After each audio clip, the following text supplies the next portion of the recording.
আসসালামু আলাইকুম viewers, Asmina cooking channel প্রতিদিনের মতো আজকেও একটি নতুন রেসিপি আপনাদের সঙ্গে শেয়ার করতে চলেছে। তো আমি এখানে 1 কাপ ময়দা নিয়ে নিয়েছি, পরিমাণ মতো লবণ দিয়ে অল্প পরিমাণ জল দিয়ে ভালো করে ময়দাটি মেখে নেব। যেমন রুটি বেলা হয় সেরকমভাবে ময়দাটি মেখে নেব। এখানে আমি কোনো তেল বা এক্সট্রা কিছু ব্যবহার করিনি, এরকমভাবে ময়দাটা মেখে নেব। তো ভিডিওটি স্কিপ না করে পুরোপুরি দেখে যাবেন।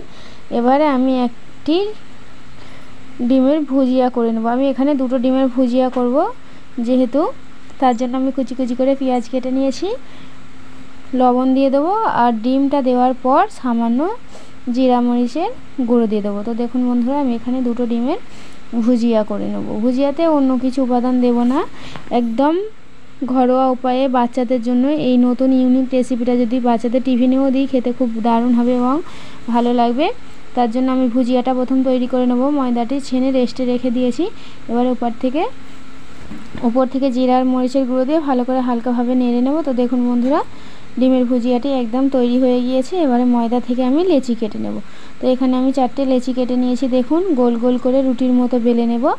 খুবই সহজ, এইগুলো নিত্য নতুন ইউনিক স্টাইলে বাচ্চাদেরও টিফিন হয়ে যাবে এবং বাড়িতেও আমরা বানিয়ে খেতে পারি। তো এভাবে গোল গোল করে আমি আটা দিয়ে বেলে নেব। তো দেখুন, গোল না হলেও চলবে, এরকমভাবে বেলে নেব। এবারে পুরটি আমি দিয়ে দেবো। পুর বলতে পারেন, বা এই ডিমের ভুজিয়াটি আমি একটা রুটির উপরে দিয়ে দেবো, দিয়ে আর একটা রুটি চাপিয়ে দেবো। তার আগে আমি এই ধার থেকে একটু জল দিয়ে ভালো করে জল লাগিয়ে নেওয়ার পর একটা রুটি উপর থেকে চাপিয়ে দেবো এবং সাইড থেকে এভাবে চেপে দেবো, যার কারণে আর পরোটাটি খুলে যাবে না।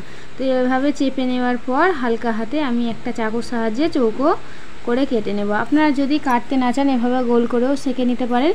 আমি একটা চাকুর সাহায্যে চৌকো করে কেটে নেব, যাতে শেপটা পুরো চৌকো পরোটার মতো আসে। তো দেখুন বন্ধুরা, এভাবে কেটে নেব।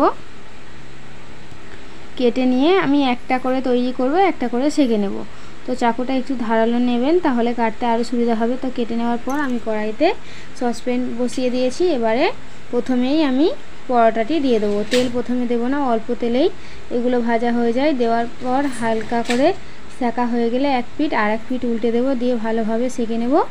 এবারে আমি একটা হাতার সাহায্যে অল্প করে তেল ঘুরিয়ে দেবো। খুব একটা বেশি তেল লাগে না, বাচ্চাদের খুব একটা শরীরে এফেক্টও করবে না। তো দেখুন বন্ধুরা, এভাবে অল্প করে তেল লাগিয়ে চারিদিক থেকে ঘুরিয়ে ঘুরিয়ে ভালো করে লাল লাল করে সেঁকে নিলেই এই ডিমের পুর দিয়ে পরোটাটি তৈরি হয়ে যায়। তো দেখুন বন্ধুরা, কত সুন্দর ফুলেছে। তো এইভাবে আমি 4টে কোণ ভালোভাবে সেঁকে নেব। তো আমার পরোটাগুলো শাঁকা হয়ে গিয়েছে। তো দেখুন বন্ধুরা, এইভাবে যদি আমরা বাড়িতে বানিয়ে নিজেরাও খাই, ভালো লাগবে এবং বাচ্চাদের যদি দিই তাদের তো আরও ভালো লাগবে, কেননা ভিতরে ডিম থাকে, তার জন্য খেতে সুন্দর লাগে আরও জিনিসটা। তো দেখুন বন্ধুরা, পুরে ভরা পরোটা কত সুন্দর দেখতে লাগছে, ভিতরে একদম ডিমের ভরপুর। তো বন্ধুরা, এই রেসিপিটি ভালো লাগলে লাইক, কমেন্ট, শেয়ার এবং সাবস্ক্রাইব করে আমার চ্যানেলটির পাশে